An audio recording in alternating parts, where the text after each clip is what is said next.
So I recently finished this game called Cabernet. Now this is a vampire game, and this is a game that came out earlier in the year, and like I heard about this game mainly on TikTok because I saw like a TikTok about it and somebody was talking about it, and I was like, oh, this sounds interesting. So I waited for this to go on sale. I want to say this went on sale somewhere around like late November-ish, and I did pick it up because I think it was like only $14.99, but I think the game in general was only $20. It was like $19.99, so I could have got it then, but I just wanted to sell because I was just like, you know what, I just want to get this on sale. Picked it up and I played it, and it took me about like 16 hours ish to play it, mainly because I was doing all the main story and a lot of the side content, along with also just collecting as many trophies as I could. This game follows a woman named Lisa who recently turned into a vampire. What type of game this is that it's a narrative choice-based RPG vampire game, and the main reason why I say this is because this game is really driven by the story, but you also get choices. There's a lot of different choices that you can get throughout the game that you can pick as you're playing as Lisa. And also it's an RPG because you do have like a little bit of RPG elements, because you do have like a level up system when it comes to Lisa. There's different things you can level up with her, and a lot of it is mainly just stuff like science, literature, and things like that, and they just help you along the line, like when you're getting different choices, especially like when you're talking to all these different people that are around town. Because when it comes to the side missions in this game, what you're mainly doing is going around town and just talking to all these different people and either having friendships, learning about them,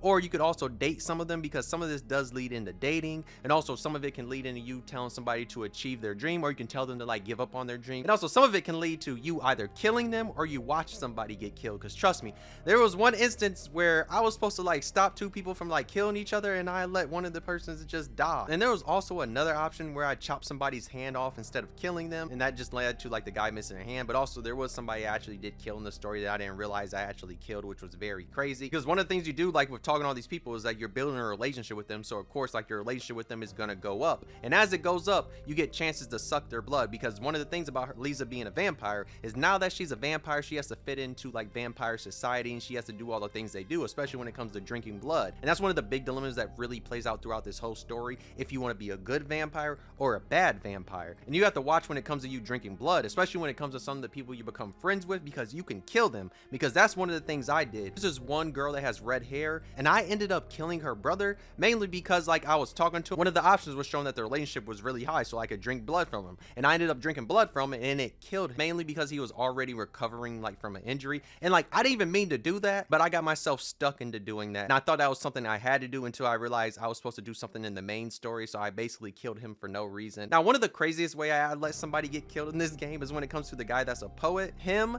and the guy that owns the bar, they get into like a whole thing where they're about to have a shootout, and you're supposed to stop them from killing each other, and I didn't know what to do because I didn't know where we were supposed to click at, so I ended up just clicking him, and it caused him just to get popped and he died. But like me on the low, I was trying to get with his wife, because that's also another option you can get in this game, is that you can break a couple up, and I was trying to get with his wife. And that was one of the things I was trying to do, was have Lisa get with the wife. And like when it comes to like the whole relationship thing, there was like another vampire I ended up like having Lisa get into a relationship with, which somehow happened. The funny thing is like I was not even trying to get into a relationship, it just happened. It was one of the things that happened. Also there was another point in here where you have to sacrifice somebody, and I ended up sacrificing the guy at the bookstore, and I didn't even mean to, because he was just the first person I saw, and I was just like, oh yeah, let me just do him. And then I ended up just being kind of sad because I didn't really need to kill him when there was like an old lady I could have just sacrificed instead of him, because the old lady dies eventually anyway. So there are 8 chapters in this game, and when it comes to the last chapter, you have to choose like the right path in chapter 7 to unlock chapter 8 and get like the real ending, and like get the good ending, because there's a whole bunch of bad endings you can get where it causes like Lisa to basically betray people, or it causes Lisa to kill somebody and she becomes like super strong and evil. So there's a lot of different choices you can have when it comes to like that chapter 7 that can lead into either you having a bad ending or a good ending. And one of the funny things is like you can get another ending where it's basically just like a dead end ending, mainly because you got caught. Something similar like the corpse party, because you know in corpse party when you get caught by one of them ghosts and then it'll just end right there. That's kind of one of the things that happens in this game, is like if somebody catches you, it can end. It allows you to load back in where you're just at, so like all you gotta do is just not get caught that time. So that was one of the good things. So like when it comes to the chapters, like of course with the story is going to be building up, like as you get all the way to chapter 7 there's like a big reveal that happens, and like it's kind of crazy, but at the same time if you were paying attention to the story you could kind of tell that it was leading up to that, like at least little hints of it. But at the same time it was very unexpected, like what was underground, I will say. Like if you've not played this game, I'm not going to spoil it all the way because you can go there and play the game, because I want more people to play this game that we can just talk about it. But there's a big revelation that happens there, and some of the other like story elements is a lot of things just learning about a lot of these characters. Like you learn so many different things about the doctor, and also you have like a whole revolution that's happening too, because you meet some of the people that are trying to revolt against the town, and like you meet them, and there's even like a crazy thing where they throw like a bomb and they blow up a certain place. So there's other crazy things like that. The whole point of this game is really just following Lisa as she's becoming a vampire, and you just got to choose these choices of like doing either good or bad, especially when it comes to just like talking to all these different characters, because you can either build relationships with them or don't build relationship with them. Because once you get to chapter 8, because spoiler alert, when it comes to chapter 8 takes you all the way to the year 1999. This game takes place in the 1900s, but like we get a big time skip in chapter 8 and it's in 1999, because chapter 8 is mainly just like an epilogue, and you learn about all these different characters you were friends with, or like these characters you did not like really talk to, because like when it came to the guy at the bar,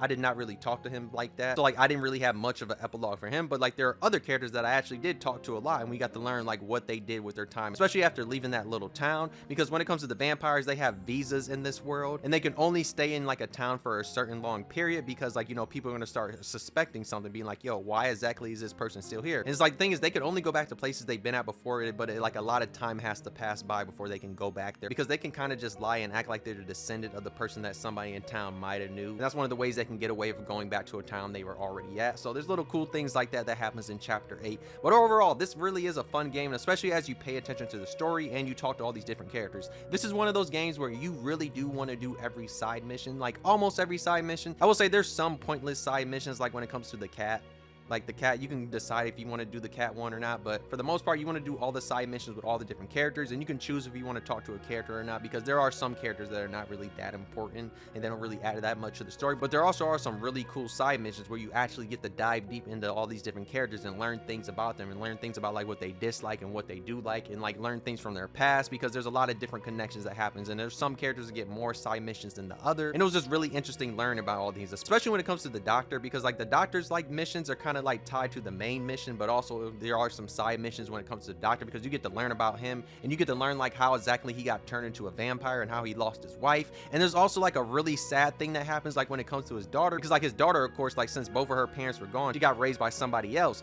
But like one of the things that does eventually happen is like when his daughter gets into old age, he ends up taking care of her, because she comes to his clinic, and he literally for the last few years of her life, he gets to take care of her. When his daughter was about to pass away, she literally recognizes him like as her father, and that was like a really sad moment. And like that was just one of the things I like, is that there are a lot of emotional moments that do happen at times, and there are some moments where you might get mad at some of these characters because there are some idiotic choices that happen, especially when it comes to the poet, because the poet's wasting all his goddamn money when he has a wife that's at home, and like he's literally just wasting her time when it comes to some of the things that he's doing. Now, one of the things I did not like about this game is when it comes to the vampire powers, mainly because of when it comes to just the circular wheel that you have. It might be better on PC, but at least on PS5, sometimes it sucks like trying to either turn into a bat, turn invisible, doing a lullaby, or turn into a vampire. That was one of the things I really hated, because it seemed like sometimes it would take forever, and I'm just like, dog, why is this not working? Yeah, I know you can't do some vampire powers in front of people, like you can't turn into a bat and of course like turn to a vampire in front of people, because there's sometimes like in chapter 7 when I need to hurry up and turn invisible because somebody's coming to catch me, and that shit wouldn't work, and that shit would piss me off. And also the final lesson you have to learn in the piano is the most irritating shit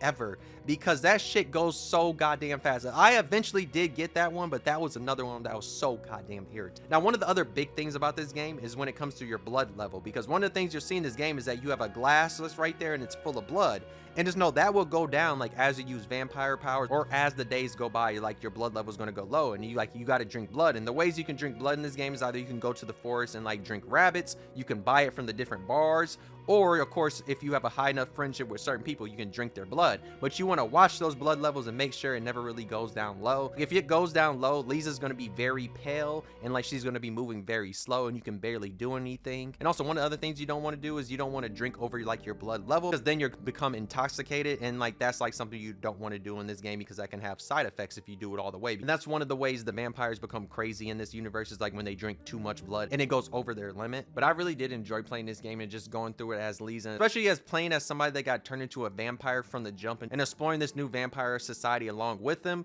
Because one of the key things is like you can't tell your family either, because like one of the things is like her whole family thinks she's dead, so she can't tell them at all. And one of the things that happens in this game is that you have her brother come to this town and her brother recognizes her, and you have like choices where you can like say like, yo, I'm a vampire, or you can lie. So you have those type of choices. And also when it comes to the vampire society, if you make certain choices, it's gonna have like a bad impact, especially when it comes to like the one vampire that's in charge, the countess. You kind of want to form a relationship with her, but at the same time you don't really, because I didn't really have a relationship with her like that. And that is one of the big things when it comes about the vampire society. And also when it comes to Lisa, we do get her backstory, because we learn about her dad. Her dad was an alcoholic. We learned that he was a really bad alcoholic, because we get to see the past on him, like when Lisa was living there, and also like we get to see like when her brother was living there. And we also see like when Lisa first got sick and like where she got sent to. She got sent to this certain place, and like the doctor is the one that turned her into a vampire, and we get to learn like why exactly he did. Because like when it came to Lisa, she actually had a really promising future, because she was going to school, and like she was kind of basically gonna kind of be like the first like female doctor, kind of in a way, mainly because of how smart she was. And that's one of the main reasons why the doctor wanted her, because like he saw how smart she actually was. If you played Cabernet, let me know in the comments, what do you think about this game? I want to know what other people think about it, because to me, I actually enjoyed this game a lot, and I really enjoyed the story, because this is just one of those games that you can turn on and you could beat in a week if you really want to, and if you really just want to play this game for the story. Yes, there's little things you got to do. Is like one of the other things you do got to do is you got to make sure your money's up, because one of the ways you get money in this game is either you can steal it from people, because you have little missions where you can do where you can actually get money. And like one of the easiest ways is that you can play poker, and like all you got to do is like bet all your coins each time, and then you can just get double each time, and you can get a lot of different coins in this game. It's pretty easy to get a lot of coins in this game, especially if you do the betting. Cabernet was a great game, and I'm really glad that I played this game, and I played it when I did, and especially I'm happy that I played it this year. Hey, I can't lie, I need a physical copy. Hopefully they do put out a physical copy sometime in the future. I really hope that they do, because I do want to own this game physically, because that's how much I enjoy this game. But yeah, if you enjoyed the video, why not like? If you didn't, you could dislike, subscribe if you really enjoyed. But yeah, thanks for watching. I'll see you next video though. Bye.